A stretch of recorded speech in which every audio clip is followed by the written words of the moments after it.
লক্ষ্য যত বড়, পরীক্ষা তত বড়, মনে রাখবেন। আপনার জীবনে পরীক্ষায় পড়েন নাই, তার মানে আপনার লক্ষ্য প্রচন্ড ছোট। মানুষ কষ্ট করে, দুনিয়ার জন্য করে, সে দুনিয়ায় উন্নতি করে, আখিরাতের জন্য সে আখিরাতে উন্নতি করে। যারা দুনিয়া এবং আখিরাতের জন্য, দুনিয়া এবং আখিরাতে রাজা হতে চায়, তাদের কষ্টের সংখ্যা বেশি, মাত্রা বেশি। দুনিয়ায় উন্নয়নের জন্য আপনাকে কষ্ট করা লাগে। যারা দুনিয়ার জন্য দৌড়ায়, তাদের দেখবেন সকাল থেকে রাত পর্যন্ত দৌড়ায়। আর আপনি দুনিয়ার জন্য দৌড়ান না, আখিরাতের জন্য দৌড়ান না। এটা কেমন মানুষ? ইয়াংদেরকে দেখলে তাদের কোনো কাজ নাই। কি করেন? পড়াশোনা করি। কয় ঘন্টা পড়েন? এবং পড়েন কি? ফেসবুকই পড়েন, একমাত্র পড়ার জিনিস। আর অন্যগুলো কতটুকু পড়েন কে জানে? কত ঘন্টা পড়ে? আপনি 24 ঘন্টা, আপনার নবীর 24 ঘন্টা ছিল, অথচ তার স্ত্রী ছিল একসাথে তো সর্বনিম্ন 9 জন ছিল একসাথে আলাইহিস সালাম। 9 জন স্ত্রীকে ম্যানেজ করা মানে কি? বিয়ে যারা করছেন তারা বুঝবেন। একজনের ম্যানেজ করেই তো আপনার চুল মানে পাইকা যায়, আর 9 জনের কেমনে ম্যানেজ করছে? এবং প্রত্যেকেই তারা বলতো ইয়া রাসূলুল্লাহ, কেউ বলতো না ইয়া মুহাম্মদ। প্রত্যেকেই ইয়া রাসূলুল্লাহ বলতেন। রাদিয়াল্লাহু তাআলা আনহুম হুন্না, আল্লাহ তাআলার উপর সন্তুষ্ট থাকুন। রাসূলুল্লাহ সাল্লাল্লাহু আলাইহি ওয়াসাল্লাম, তারপরে তার সন্তানরা, তারপরে তার এই কমিউনিটি, এরপরে যুদ্ধ বিগ্রহ। এমন কোন তার ক্যাপাসিটিতে কাজ করেন নাই? এমন কোন ক্যাপাসিটি তিনি কাজ করেন নাই? সব ক্যাপাসিটিতে, প্রত্যেকটা পোস্ট পজিশন তিনি হোল্ড করেছেন।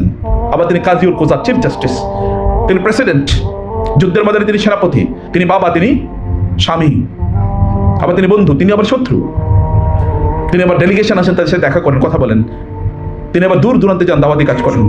তিনি মানুষের, সাধারণ মানুষগুলো সকালবেলা ফজরের পরে তিনি বসে থাকতেন। মদিনার সবচেয়ে গরিব লোকের আসতো, শিশুরা আসতো, এবং এই ঠান্ডা শীতে কনকনে ঠান্ডার মধ্যে তিনি আঙ্গুলটা চুবিয়ে দিতেন ওদের পেয়ালার মধ্যে, যাও তুমি পানি নিয়ে যাও। লোকের আসতে কেউ কোনোদিন বলতে পারে নাই যে রাসূল সাল্লাল্লাহু আমাকে একটু কম সময় দিয়েছেন। প্রত্যেকে বলতেন রাসূল আমাকে সবচেয়ে বেশি ভালোবাসতেন। কেমনে বলেন সম্ভব? কেমনে বলে? জাহেজের কথা চিন্তা করে দেখেন। জাহেজ মদিনার বাইরে গ্রামের সেই নিগ্রো কালো সেই সাহাবী বাজারে এসে রাসূল সাল্লাল্লাহু তার পেছনে দিয়ে তাকে ধরলেন, এ বললেন মান ইয়াশতারি হাযাল আবদ, মান ইয়াশতারি হাযাল আবদ, মান ইয়াশতারি হাযাল আবদ, কে কিনবে এই গোলামকে, কেউ দাসকে? তিনি বললেন কে বলছে এই কথা? পেছনে দিকে হাতটা ধরলেন, ধরে দেখলেন হাতটা এমন নরম, এটা রাসূলের হাত ছাড়া কারো হাত হতে পারে। তিনি বললেন ইয়া রাসূলুল্লাহ, আমাকে, আমার কিছুই নাই, আমার কে কিনবে?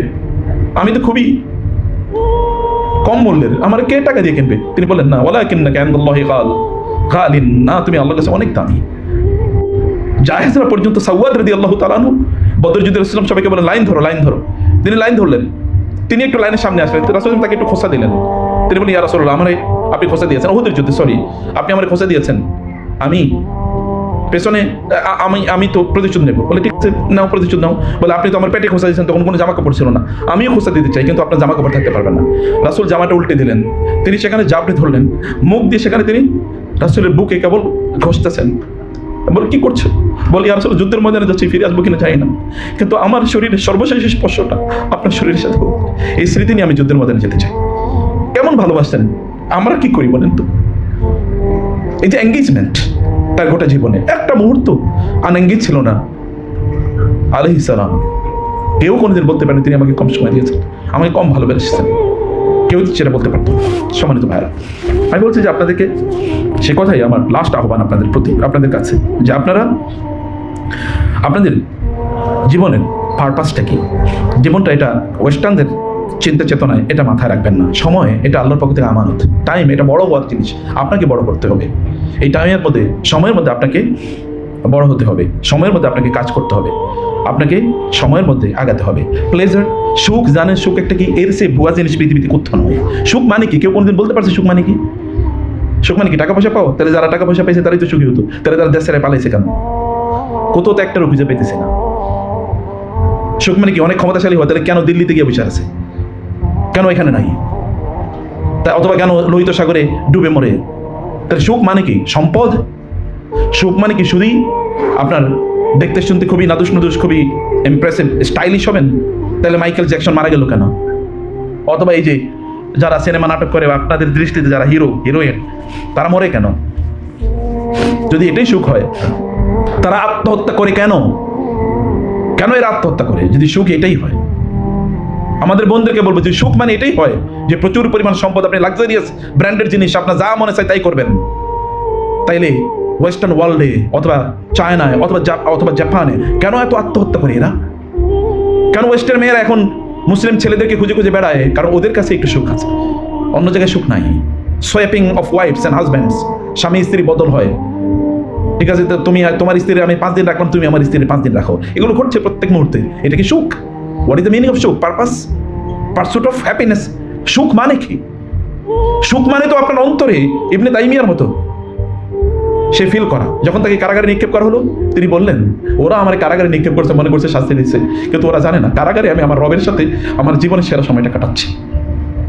কারণ ওখানে আমি আল্লাহর সাথে সময় কাটাতে পারছি, বাইরে তো আমি আল্লাহর সাথে সময় কাটাতে পারতাম না, এরকম ব্যস্ততা। আমি এখানে আল্লাহর সাথে সময় কাটাচ্ছি। এবং তার জীবনের শেষের দিকে এসে তিনি বললেন, কারাগারে আমি যেভাবে কোরআনকে বুঝেছি সেভাবে আমি কোথাও বুঝিনি। এবং আমি বুঝতে পেরেছি, আমি যদি কোরআনের সাথে আমার সময় কাটাতাম, আমি যদি আজকে যা বুঝি তা যদি আগে বুঝতাম, তাহলে আমি কোরআন নিয়ে আমার গোটা জীবন কাটিয়ে দিতাম। এবং এই কারণে তিনি বলেছেন, যারা দুনিয়াতে জান্নাত পায় না তারা আখিরাতে জান্নাত পাবে কিভাবে? দুনিয়াতে জান্নাত মানে হচ্ছে আল্লাহ জিকির, আল্লাহর সাথে সময় কাটানো, এটাই সুখ। আল্লাহ তাআলা মানুষের মনস্তত্ত্ব তৈরি করেছেন এভাবে, মনকে তৈরি করেছেন এভাবে, শরীরকে তৈরি করেছেন এভাবে। খাবার মধ্যে সুখ নাই, খেয়ে মানুষ অসুস্থ হয়, না খেয়ে মানুষ ভালো থাকে। এই কারণে রোজা রাখতে হয়। এই কারণে অন্য ধর্মগুলো পর্যন্ত উপবাসের কথা বলে। ডাক্তাররা বলে কম খাবেন, কি কি খাবেন নির্ধারণ করে দেয়। অসুস্থ হলেই খাদ্যের লিমিট করে দেয়। খাদ্যের মধ্যে সুখ নাই, খাবারের মধ্যে সুখ নাই, ভোগের মধ্যে সুখ নাই। ভোগ মানুষের মধ্যে জ্বালা তৈরি করে। এই দুনিয়ার এই কনজামশন থিওরি আপনাকে বলে, নতুন দেখেন না একই জিনিস। এখন আইফোন 17 আসবে বাজারে, ওই আইফোন 5 যা ছিল 17ও একই, কেবল মডেল চেঞ্জ হয়েছে। আর আপনিও মনে করতেছেন, আহারে একটা আইফোন 17 নাই, আমার এই দুনিয়া দিয়ে লাভ কি, আমি আত্মহত্যাই করি। এরপরে হ্যাং করে নিজেরে। কারণ ভোগবাদী দুনিয়া আপনার কাছে কেবল চাকচিক্য ছাড়ার কিছুই না। এগুলো আপনাকে সুখ দিতে পারে না। গান শুনবেন আপনি সুখ হওয়ার জন্য, কিছুক্ষণ শোনার পরে দেখবেন আপনার এবার অ্যাডিকশন বাড়ছে। এখন আর আপনার আরেকটা না শুনলে ভালো লাগে না, এরপর একটা শোনেন। মদ যারা খায় তারা কেন অ্যাডিক্টেড হয়? একবার খাইলেই তো তারা ভালো হয়ে যাওয়ার কথা ছিল।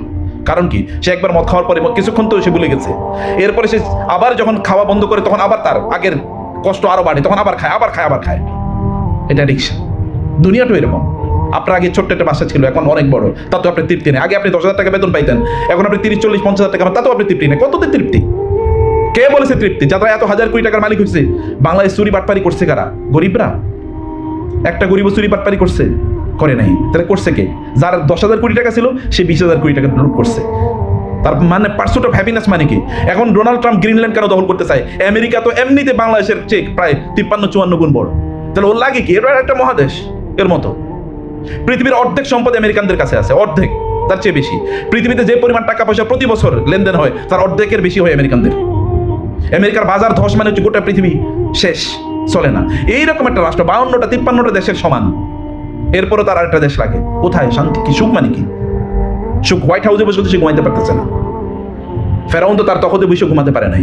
কোথায় বনি ইসরায়েল এক শিশু জন্ম নেবে, সেই শিশুতে তার রাজত্ব ধ্বংস হয়ে যাবে। সুখ বলতে এগুলো নাই। একটা unfortunately very wrong perception of সুখ অথবা সফলতা, এটা আমাদের সামনে তুলে ধরা হয়েছে। আপনি জাহান্নামে যাবেন, সফলতা কি এটাই? ফামান যুহজিহা আনিন নার ওয়া উদখিলাল জান্নাহ ফাকাদ ফাজ। সফলতা মানে কি? এটার ডেফিনেশন অবশ্যই আমাদেরকে জানতে হবে। আমি এখানে শেষ করেছি। জাযাকুমুল্লাহ খায়র। আলোচনা অনেক লম্বা, অনেক ইস্যু। আপনাদের বিশেষ করে যুবকদেরকে দেখলে তো আমার বেশি ভালো লাগে। এই জন্যে আমি যুবকদেরকেই পড়াই, ইউনিভার্সিটিতে পড়াচ্ছি, যেহেতু পড়াইছি গত 25-26 বছর। যুবকদের মধ্যে আপনাদের চোখে আপনারা যদি জেগে ওঠেন, তাহলে পৃথিবীকে আপনারাই পরিবর্তন করতে পারেন। আপনি যদি বুঝেন, তাহলে পৃথিবীতে আপনাদেরকে দমিয়ে রাখার মতো কেউ নাই। আপনি যদি একজন মুসাফির নওমায় হতে পারেন, তাহলে মদিনার মতো একটা রাষ্ট্র একজন ব্যক্তির মাধ্যমে তৈরি হয়ে যেতে পারে। রাসূল তো মদিনা যান নাই, কিন্তু মদিনা যাওয়ার মতো অবস্থা তৈরি করেছেন মুসাফির নওমায় রাদিয়াল্লাহু তাআলা আনহু। এটা সম্ভব। একজন আব্দুল্লাহ ইবনে আব্বাস হলে গোটা পৃথিবীতে আপনি একাই একটা বিশ্ববিদ্যালয় হয়ে যেতে পারেন। একজন আব্দুল্লাহ ইবনে আব্বাস আপনি হতে পারেন। আমাদেরকে আপনাদেরকে এরকম বড় স্বপ্ন দেখা লাগবে এবং লক্ষ্য স্থির করতে হবে, আর সেভাবে চলতে হবে। সময়কে মূল্য দিতে হবে, সময়কে মূল্য দিতে হবে। শরীরকে তৈরি করতে হবে। আল্লাহ রাসূল সাল্লাল্লাহু আলাইহি ওয়াসাল্লাম, লাস্ট কথা, রাসূল তার জীবন, গোটা জীবনে একবার হাই তোলেন না, জানেন আপনারা? গোটা জীবনে একবার হাই তোলেন না। কি জীবন! আর আমি তো এখানেই দেখি অনেকে হাই তোলে মানে সারা রাত ঘুমায় না, এমন একটা ভাব। কি রে ভাই, আপনি কি করছেন সারা রাত? ইবাদত করছেন? রাতে যে ইবাদত করে তার তো দিনের বেলা ঘুম আসার কথা না। আল্লাহ তাআলা তাকে দিনের বেলা এমনি চাঙ্গা করে দেন, তাই না? আপনার নবী কয় ঘন্টা ঘুমাইছেন? সার্চ করেন তো ইয়েতে, বইপত্র পড়ে দেখেন তো কয় ঘন্টা ঘুমিয়েছে। আই চ্যালেঞ্জ ইউ, 5 ঘন্টার বেশি যদি বাইর করতে পারেন আপনি, আই চ্যালেঞ্জ। তো তার চেয়ে বড় শক্তিশালী কে ছিল? তার চেয়ে বেশি ফিজিক্যালি ফিট কে ছিল? রাতে 3-4-5 ঘন্টা দাঁড়িয়ে থেকে, 3-4 ঘন্টা দাঁড়িয়ে থেকে নামাজ আদায় করেন। কুমিল লাইলা ইল্লা কালিলা। সেটা ফিজিক্যালি ইন্টেলেকচুয়ালি ফিট হতে হবে, আর খুবই পিসফুল হতে হবে, খুবই প্রশান্ত। আগুন লাগায়েন না প্লিজ। এই যে অনলাইনে যে পরিমাণ মারামারি আপনারা করেন, অমুকের ক্রস, অমুকে বেদাতি, অমুকে পথভ্রষ্ট, অমুকে আমার ইয়ের না, আমার পন্থী না, অমুকে বাইর হয়ে গেছে, অমুকে ভিতরে ঢুকছে। কি রে ভাই, আপনার নিজের চরিত্রের দিকে একবার তাকাইছেন? মানুষ অন্যের ব্যাপারে খারাপ কথা কখন বলে? যখন সে ভিতর থেকে, মানুষের চরিত্র নষ্ট হয় অন্যের বিরুদ্ধে কথা বলার কারণে। তবে আপনি যখন ভিতর থেকে পচে যান, আপনি নিজকে ক্ষতি কেন করবেন? আপনি কথা অন্যের ব্যাপারে কথা বন্ধ করে দেন, নিজের ব্যাপারে চিন্তা করুন। ওয়াফি আনফুসিকুম আফালা তাকিলুন। তোমাদের নিজেদের দিকে তাকাও, নিজেদেরকে নিয়ে চিন্তা করো। তোমাদের মধ্যে আমার নিদর্শন আছে, তোমরা কি বুঝো না? যখন একজন ব্যক্তি আল্লাহওয়ালা হয়ে যান, যদি আল্লাহর হয়ে যায়, তখন আল্লাহ সুবহানাহু ওয়া তাআলা ব্যক্তির হয়ে যান। তখন আল্লাহ তাআলা তার হাত হয়ে যান, সে হাত দিয়ে যে ধরে। আল্লাহ তাআলা তার পা হয়ে যান, যে পা দিয়ে হাঁটে। আল্লাহ তাআলা তার মুখ হয়ে যান, তার হাত। শরীরের অঙ্গ প্রত্যঙ্গের কথা, হাদিসে 4টা অঙ্গের কথা আছে, সহিহ বুখারী হাদিস, এবং এটা হাদিসে কুদসি। আল্লাহ সুবহানাহু তখন তার বলেন, আমি তারই অঙ্গ হয়ে যাই, আমি তার হাত হয়ে যাই, আমি তার চোখ হয়ে যাই। প্রিয় ভাইয়েরা, বোনেরা, আল্লাহ সুবহানাহু ওয়া তাআলার সাথে সম্পর্ক বিল্ড আপ করতে হবে। এটা কেবলমাত্র করা যায় জীবনের লক্ষ্য উদ্দেশ্য কি, আপনি কি কারণে আছেন।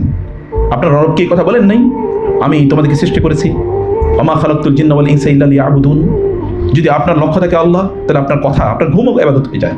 আর আপনার লক্ষ্য যদি আল্লাহ না হয়, আপনার নামাজও ইবাদত হয় না, তখন আপনার সালাত ইবাদত না।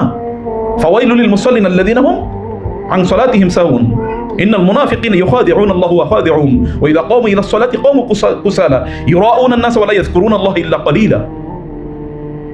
إذا جاءك المنافقون قالوا نشهد إنك لرسول الله والله يعلم إنك لرسوله والله يشهد إن المنافقين لكاذبون اتخذوا أيمانهم جنة فصدوا عن سبيل الله إنهم ساء ما كانوا يعملون ذلك بأنهم آمنوا ثم كفروا فطبع على قلوبهم فهم لا يفقهون وإذا رأيتهم تعجبك أجسامهم আপনি কেবল দাড়ি টুপি থাকলেই হবে, অনেক লোক বড় জুব্বা থাকলেই কি কেবল তো জান্নাতুল ফিরদাউসে যাওয়া যায়। وإذا رأيتهم تعجبك أجسامهم ويقول تسمع لقولهم كأنهم خشب مسندة يحسبون كل صيحة عليهم হুমুল আদু ফায়দারহুম কাতারহুমুল্লাহু আন্না ইউফাকুন। আপনি বুঝতে হবে যে কেবলমাত্র এটাই না, দিন এটা ভেতরে থাকে। সাহাবায়ে কেরাম রাদিয়াল্লাহু তাআলা তাদের পোশাক ছিল না, অনেকে তো এসে একটা পোশাকই, রাসূল কেন বলেছেন তোমরা কাপড়কে এরকম করে দিও না, দুই কাঁধের উপর ঝুলিয়ে দিও না, মানে কি? এটা মানে কেবলমাত্র ভাষা ফেঁকা নিলে চলবে না। এর মানে তারা একটাই মাত্র কাপড় পরতেন, ওই কাপড় যদি এরকম পরতো তাহলে নিচে দিয়ে সব দেখা যেত। দুইটা কাপড় কেনার টাকা পয়সা ছিল না। তারা কি কথা বলেন নাই যখন আমাদেরকে শিহাবে আবু তালেবে যখন আমাদেরকে ইয়ে করে রাখা হলো, বয়কট করা হলো, তখন আমরা গাছের পাতা খেতাম। আপনি তাবুকের যুদ্ধের ঘটনাটা পড়েন না, খাওয়ার মধ্যে কিছু নাই, গাছের পাতা, লতা পাতা। একটা মাত্র খেজুর বলেছেন সাহাবীরা, একটা মাত্র খেজুর, সবাই তো খাইতে পারবেন না। আমরা কি করি, চুষে একজন চুষে আরেকজনকে দিত। কিন্তু যুদ্ধের ময়দানে এগুলো বাঘ, দেখতে এমনি কিছুই নাই, শরীরে কোনো কিছু নেই, কিন্তু যুদ্ধের ময়দানে তারা বাঘ। কে তাদেরকে সাহায্য করেছে? ইস্তাস্তাগীসুনা রাব্বাকুম ফাস্তাজাবা লাকুম আন্নী মুমিদ্দুকুম। তোমরা আমার কাছে হাত তুলেছো, তোমাদের হাতটা এরকম এলিট যে তোমাদের হাতটা আমি ফিরিয়ে দিতে পারি না। আমি তোমাদেরকে প্রতিজ্ঞা করেছি, তোমাদেরকে আমি ফেরেশতা দিয়ে সাহায্য করবো যুদ্ধের ময়দানে। আর আমরা এখন সংখ্যায় বেশি মাইর খাই প্রত্যেকটা মুহূর্তে। প্রবলেমটা কোথায়? আল-আনা খাফফাল্লাহু আলাইকুম ওয়া আলিমা আন্না ফীকুম দুআফা।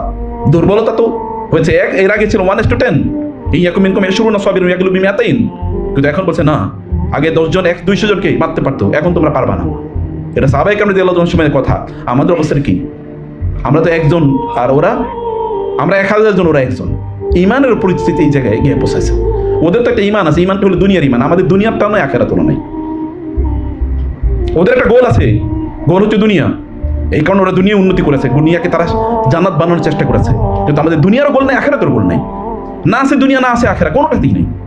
আপনি হয় ওয়ারেন বাফেট হন, অথবা আপনি একজন ওমর হন না, কিছু একটা হন, ওমর ইবনে আব্দুল আজিজ হন, অথবা জ্ঞানের দিক থেকে আপনি শাফি হন, কোনো টাকা পয়সা নাই কিন্তু আপনি জ্ঞান রাজা ইমাম মানে নববী হন কমপক্ষে রাহিমাহুল্লাহ। মাত্র 45 বছর পেয়েছিল, কিন্তু তার কিতাব নাই কার ঘরে। তার কিতাব না জানলে তো আপনি ইসলামই জানেন না। যদি রিয়াদুস সালিহিন না কেউ না জানে, আল আজকার কেউ না জানে এই বইয়ের নাম, অথবা যদি আল আরবাউন নববিয়্যা যদি কেউ না জানে, তাহলে সে কিসের মুসলমান? আমি তো সেটাই বুঝি না। মাত্র 45 বছর পেয়েছিল, বিয়ে শাদী নাই, সংসার নাই, কিছুই নাই, তারপরে দেখেন না কি করেছে। আপনাদেরকে বুঝতে হবে যে আমাদের পারপাস কি, আপনার কাদের উত্তরসূরি, কাদের রক্ত আপনাদের শরীরে আছে, সেই জায়গাটা, সেই লক্ষ্যটা আপনাদেরকে অবশ্যই অর্জন করতে হবে। সেটা গোল ফিক্স আপ করেন, মানে ঘরে আলাদা হয়ে যান, দরজা বন্ধ করেন, কেউ যেন আপনাকে ডিস্টার্ব না করে। 1 ঘন্টা চিন্তা করেন কি হয়েছে, দেখেন গোটা জীবনের চিত্র পরিবর্তন হয়ে যাবে। রাতের বেলা গভীর রাতে উঠেন, কাঁদেন, আল্লাহকে সেজদে লুটিয়ে পড়ে বলেন, এই লিগাসি কবে তৈরি হবে? যে আপনি হাত তুলে আল্লাহর আরশ কেঁপে উঠে। আল্লাহ তাআলা বলেন না আমি ওর হাত ফিরে দিতে পারবো না। এমন অনেক বান্দা আছে লাউ আকসামা আলাল্লাহি লা আবাররা, আল আবরিয়া আল আতকিয়া আল আখফিয়া, কোথাও যদি তারা যায় তাহলে কেউ তাদেরকে সেলিব্রেট করে না, না গেলে তাদের ব্যাপারে সিদ্ধান্ত নেয় না, কিছু বলেও না। কিন্তু তারা আল্লাহর কাছে এরকম এলিট, তারা হাত তুলে আল্লাহ সুবহানাহু ওয়া তাআলা বলেন আমার এই বান্দা যেহেতু হাত তুলেছে, ও যেহেতু বলেছে, অতএব এটা হবেই হবে। এরকম মর্যাদা নিজকে কবে নিয়ে যেতে কবেন আপনারা? সেটা নিয়ে যাওয়ার জন্য আপনাকে চিন্তা করতে হবে। আসমান থেকে ফেরেশতা এসে আপনাকে ফেরেশতা বানাবে না, আপনাকে মানুষ ফেরেশতা বানাবে না। আপনার কাছে দিন স্পষ্ট, গোল আপনাকে ক্লিন করতে হবে, লক্ষ্য আপনাকে স্থির করতে হবে। আপনাকে কাফের এবং মুশরিকদের মতো লাইফস্টাইল বানালে চলবে না, সেটা আপনার না। আপনি কুড়ে ঘরে থেকেও আপনি গোটা পৃথিবী শাসন করতে পারেন, আপনার পূর্বপুরুষরা তাই করেছে। সেই মর্যাদা সেটা অর্জন করতে হবে। কেবল বই পড়েই জ্ঞান অর্জন করা যায় না। জ্ঞান মানে কি? কেবলমাত্র ডেটা, কেবলমাত্র তথ্যের নাম। তথ্যের জন্য তো বইপত্র অ্যাভেলেবল। আপনার নতুন করে তথ্য শেখার কি আছে, আর তথ্য বলার কি আছে? তথ্যকে গলদকরণ করা, এটা গেলা, এটা ভেতরে নেয়া, এটাকে আত্মস্থ করা মানে মুখস্থ করা নয়। কেবল বই কতগুলো মুখস্থ করলেই চলবে? বিদ্যা কেবলমাত্র সেটাই না যেটা আপনি জানেন, যেটা আপনি আমল করেন সেটা বিদ্যা। জ্ঞান সেটা না যেটা আপনি জানেন, কিছু তথ্যের নাম জ্ঞান না। জ্ঞান সেটা যেটা আপনি আমলে রূপান্তরিত করেন, আপনার নিজের মধ্যে সেটা কাজ আছে। আপনি কেন পড়েন বইটা? এই বইটা এই জন্যই তো পড়ছেন, আপনি আমল করবেন না কি অন্য কোনো উদ্দেশ্য? যদি পাশ করার জন্য পড়েন ফাল নার ওয়ান নার, আপনার রাসূল বলেন না এই কথা? কেউ যদি লিতুমারি বিহি আল ফুকা আল উলামা আও লিতুমারি বিহি আসুফাহা আও লিতুবাহি আল উলামা, অথবা সে মানুষের সাথে বিতর্ক, মানে যারা জানে না তাদেরকে খুবই আরে তো ভয়াবহ লেকচার দিয়ে গেছে, অথবা আলেমদের সাথে তর্ক করবে, অথবা দাওয়াত লোকেরা তাকে দাওয়াত দেবে, তাহলে মাহফিল পাবে। এখন তো আপনারা দেখেন গ্রিন স্ক্রিনে অভিনয় করে কি করে, এখন মাহফিল করে কথা বলতেছে, পাশে একজনের সানগ্লাস দিয়ে বসে রাখছে, আবার মুখে কি দিয়েছে, ওই যে মানে মাস্ক দিয়েছে যেমন না চেনে, সে তার ওইখানে উত্তক্ত করে, সে সেখানে লাফিয়ে উঠে, কি করছেন মাইরা ফেলামু। এটা হলো গ্রিন স্ক্রিন মাহফিল, এবং পিছনে লেখা থাকে মাহফিলের জন্য যোগাযোগ করুন। কিয়ামতের জন্য আর কি দরকার? দাজ্জালের নতুন করে প্রয়োজন আছে নাকি আপনার? আর নতুন করে আপনি কি প্রয়োজন? এতটুকুই যথেষ্ট না? আপনি ওই মাহফিলে গিয়েছেন, এই মাত্র মাহফিল শেষ করলাম, মাশাআল্লাহ অনেক ভালো আলোচনা ছিল, তাহলে আপনার আর নতুন করে জাহান্নামের পথে নতুন করে যাওয়ার দরকার কি আছে? নতুন তো কিছু নাই। আল্লাহ সুবহানাহু ওয়া তাআলা লা ইয়ানজুরু ইলা আমালিকুম আলা ইয়ানজুরু ইলা সুওয়ারিকুম, আল্লাহ তোমাদের চেহারার দিকে তাকান না, কে কত সুন্দর, সুন্দর, কথিত ফর্সা, কথিত এই সেই, কার দাড়ি কত বড়, কার চুল কত লম্বা, কার জামা কত বড়, কার টুপি কত স্টাইলিশ। Allah doesn't look. কার ভাষা কত সংযত, কে কত চমৎকার ভাষায় কথা বলে, আল্লাহ তাআলা তাকানো না, এদিকে তাকানো না। আল্লাহ সুবহানাহু ওয়া তাআলা এগুলোর দিকে আল্লাহ সুবহানাহু ওয়া তাআলা নজর নাই। আল্লাহ ওয়ালাকিন ইয়ানজুরু ইলা কুলুবিকুম, আল্লাহ তোমাদের অন্তরের দিকে তাকান। অন্তরটাকে এমনভাবে করতে হবে যেন এটা আল্লাহ তাআলার তাকানোর মতো জায়গা থাকে। আল্লাহ কি গার্বেজের দিকে তাকাবেন? আল্লাহ সুবহানাহু ওয়া তাআলা কি এরকম ময়লা আবর্জনা নষ্ট জিনিসের দিকে তাকাবেন? উজুহু ইয়াওমাইযিন নাযিরা ইলা রাব্বিহা নাযিরা, উজুহু ইয়াওমাইযিন নাযিরা ইলা রাব্বিহা নাযিরা। চেহারাগুলোকে এমন করতে হবে যে আপনার রবের দিকে তাকাতে পারেন। আমলটাকে এমন করতে হবে যেন আল্লাহ সুবহানাহু সেটা গ্রহণ করতে পারেন। পবিত্র আমল নিয়ে আল্লাহ সুবহানাহু সামনে যাওয়া। প্রিয় ভাইরা বোনেরা, আমি আপনাদেরকে নাসিহা করছি, নিজেকেও নাসিহা করছি, এমন জ্ঞান থেকে নিজেকে মুক্ত রাখেন যে জ্ঞান আপনারও কাজে লাগবে না, উম্মারও কাজে লাগবে না। আল্লাহুম্মা ইন্নী আসআলুকা ইলমান নাফিআ, আল্লাহুম্মা ইন্নী আউযু বিকা মিন ইলমিন লা ইয়ানফা। আল্লাহ তোমার কাছে এমন জ্ঞান আমি চাই না যে জ্ঞান কোনো উপকারে লাগবে না, যে জ্ঞান উপকারে লাগবে সেই জ্ঞান তুমি আমাকে শিক্ষা দাও। আল্লাহুম্মা আল্লিমনি মা ইয়ানফাউনি, হে আল্লাহ তুমি আমাকে তা শেখাও যা আমার উপকারে লাগবে। ওয়ানফানি বিমা আল্লামতানি ওয়াজিদনি ইলমা। আপনার নবী তো এভাবে দোয়া করেছেন সাল্লাল্লাহু আলাইহি ওয়াসাল্লাম। সে কারণে জ্ঞানের জায়গাটা আপনাকে চয়েস করা দরকার। আমি কি পড়বো, আমি কি পড়বো না, আমি কি জানবো, আমি কি জানবো না, কেন জানবো, কেন? এটা সবচেয়ে বড় কোয়েশ্চেন, জানেন না? কিভাবে? এটা আপনি দেখবেন ইউটিউব আপনি ইউটিউব খুললেই দেখবেন কিভাবে তুমি এটা হবা, কিভাবে বড় লোক হবা, কিভাবে স্কিল অর্জন করবা। ইসলাম কিভাবে শেখায়? ইসলাম আপনাকে শিখেছে কেন? কেন তোমার স্কিলটা দরকার বলো? কেন তুমি সৃজিত হয়েছে বলো? তুমি কেন, আপনাকে কেন প্রশ্ন করতে হবে, কেন?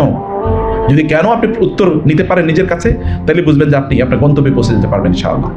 তাহলে আপনার লক্ষ্যে আপনি পৌঁছে যেতে পারবেন। প্রিয় ভাই, আমি আর 3-4 মিনিটের মধ্যে আপনাকে আর কয়েকটি জিনিস বলি, এরপরে আমি আলোচনা শেষ করবো। আপনাদের কিছু প্রশ্ন যদি থাকে, যদি প্রশ্ন উত্তর দেওয়ার মতো যোগ্যতা আমার নাই, তারপরেও আমি আমার নিজের কষ্টের কথাগুলো হয়তো আপনাদেরকে বলতে পারবো। আজকের যুগে সবচেয়ে বড় প্রবলেম কি জানেন? আজকের যুগে সবচেয়ে বড় প্রবলেম, বিশেষ করে ইয়াং জেনারেশন, পারপাসলেসনেস। গন্তব্যহীনতা, উদ্দেশ্যহীনতা, কিচ্ছু জানে না, কিছু জানে না। একবার আমাদের সাথে একজন, আমি তো মাদ্রাসায় পড়েছি যেহেতু, দাখিল পরীক্ষা দিতে গিয়েছে, তো দাখিলে এম ইন লাইফ এসছে, তো সে কবিতা মুখস্থ করেছে, I want to become a doctor. আর্টসে পরীক্ষা দিয়েছে, তখন তো আর সায়েন্স ছিল না মাদ্রাসায়, আমি ডাক্তার হইতে চাই। বুঝতে পেরেছেন? পরীক্ষা কি থেকে? আর্টস থেকে। আর্টস থেকে গিয়ে ডাক্তার হওয়া যায়? এই তো আমাদের চরিত্র, জ্ঞানের অবস্থা হইল এরকম, গন্তব্যহীনতা। আমরা আসলে জানিই না যে আমাদের ইয়ে কি, আইডেন্টিটি ক্রাইসিস।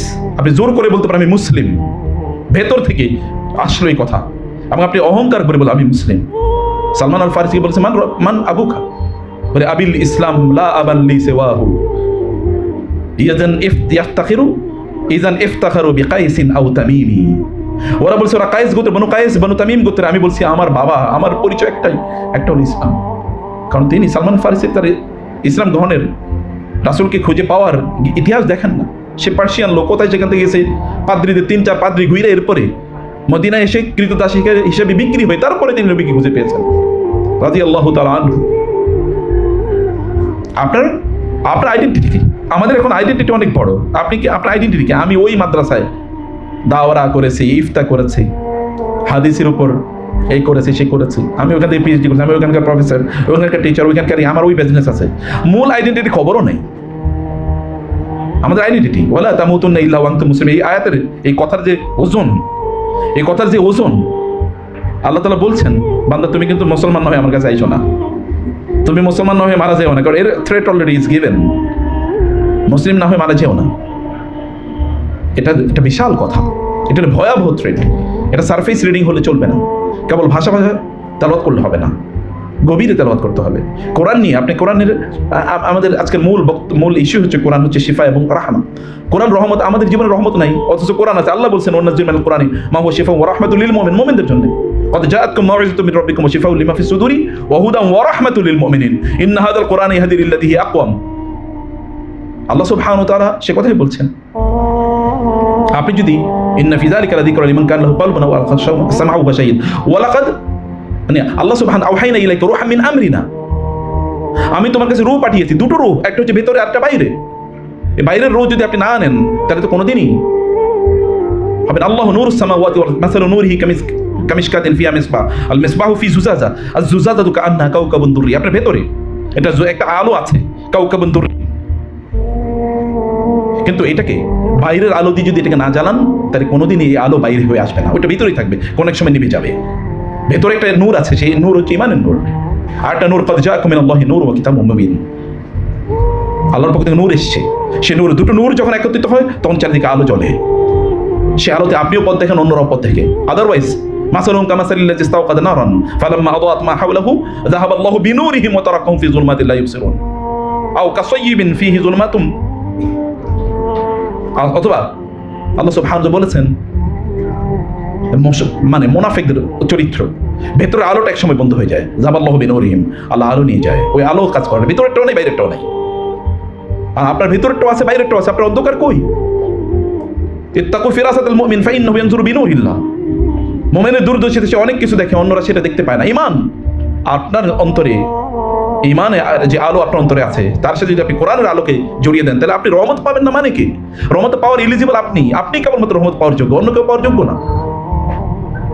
আপনার প্রজ্ঞা, মেধা, দক্ষতা, যোগ্যতা আর কিছু লাগে না, এই কিতাব যথেষ্ট। এটা কি যথেষ্ট না আপনার জন্য? আমি কি তোমার জন্য এমন কিতাব নাজিল করিনি? তিনি কি বলেন না ওয়ালাকাদ সাররাফনা লিন-নাসি ফি হাযাল কুরআনি মিন কুল্লি মাসাল, ওয়ালাকাদ সাররাফনা ফি হাযাল কুরআনি লিন-নাসি মিন কুল্লি মাসাল। আল্লাহ কি বলেন না? দুইভাবেই বলেছেন। মানুষকে কোথাও মানুষকে আগে এনেছেন, কোথাও মানুষকে পরে এনেছেন। আমি সব স্পষ্ট করে বলে দিয়েছি। কি নাই এই কিতাবে? আপনি এই কিতাব থেকে অন্য জায়গায় যান কিভাবে? চোখ সরান কিভাবে? এই কিতাবই তো সাহাবায়ে কেরামের একমাত্র জিনিস ছিল। তিনি কি কথা বলেন নাই তারাকতু ফিকুম আমরাইন, আমি তোমাদের জন্য দুটো জিনিস রেখে গিয়েছি, এর মধ্যে কিতাব, দ্বিতীয়টা তো কিতাবের গ্রন্থ, কিতাবের সরা, ব্যাখ্যা, হাদিস, তার জীবন, তার সিরা। এই কিতাব রেখে আপনি কোথায় যাবেন? এই কিতাবের সাথে আপনার সম্পর্ক কতটুকু পড়েন? পড়া কেবলমাত্র এরকম কেবল খতম করলেন, এই খতম দিয়ে লাভ হবে কি? এই খতম দিয়ে লাভ হবে আপনি কতটুকু বুঝেছেন, কতটুকু আত্মস্থ করেছেন, কিতাবকে ধরে কতটুকু বলেছেন কিতাব, এবং বলেছেন আল্লাহ এই কিতাবের মতো আমার বানায়া দাও। আয়েশা রাদিয়াল্লাহু যখন প্রশ্ন করা হলো যে কাইফা কানা খুলুকু রাসূলিল্লাহ সাল্লাল্লাহু আলাইহি ওয়াসাল্লামের চরিত্র কেমন ছিল, তিনি বলেন নাকি তোমরা কি কোরআন পড়ো নাই? পড়ি তো। কানা খুলুকুল কোরআন, তার কোরআন তার চরিত্রই কোরআন, কোরআনই তার চরিত্র, তার চরিত্রই কোরআন। এই কথা আমরা কবে বলতে পারবো? উম্মার সবচেয়ে বড় প্রবলেম তো কোরআন থেকে দূরে সরে যাওয়া। উম্মার সবচেয়ে বড় প্রবলেম আইডেন্টিটি ভুলে যাওয়া। উম্মার সবচেয়ে বড় প্রবলেম হলো আজআলতুম সিকায়াতাল হাজ্জি ওয়া ইমারাতাল মসজিদিল হারামি কামান আমানা বিল্লাহি ওয়াল ইয়াউমিল আখির ওয়া আমারুহা কামা আমারুহা। আমরা অন্যদের মতো যারা এই পৃথিবীকে বিশাল বড় স্থাপনাগুলো করেছে, আমরা কেবল স্থাপনার পেছনে দৌড়াচ্ছি। স্থাপনা ছাড়া নাই, আমরা নিজেরাও সেই ভুলের মধ্যে আছি, বিশাল স্থাপনা তৈরি করি। সাহাবায়ে কেরাম কোন স্থাপনায় তৈরি? আপনারা এত বড় মাদ্রাসা বিশাল করবেন, বিশাল বিল্ডিং না হলে মাদ্রাসা হয় না। সাহাবায়ে কেরাম কোন মাদ্রাসায় বড় হয়েছে? দারুল আরকাম অথবা সুফা মসজিদে নবীতে গিয়ে দেখেন এখনো কি আছে ওইখানে। ওইখানকার 400 জনের মতো সদস্য ছিল, অধিকাংশ দিন তারা না খেয়েছিল, খাবার মতো কিছু ছিল না, খেতে পারত না। কিন্তু সেখানে আবু হুরায়রাদের জন্ম রাদিয়াল্লাহু তাআলা আনহু। কবে ইসলাম গ্রহণ করছে এত কিভাবে জানলো? বারাকা কাকে বলে, রাহমা কাকে বলে? এটাই তো রহমত, এটাই তো বারাকা।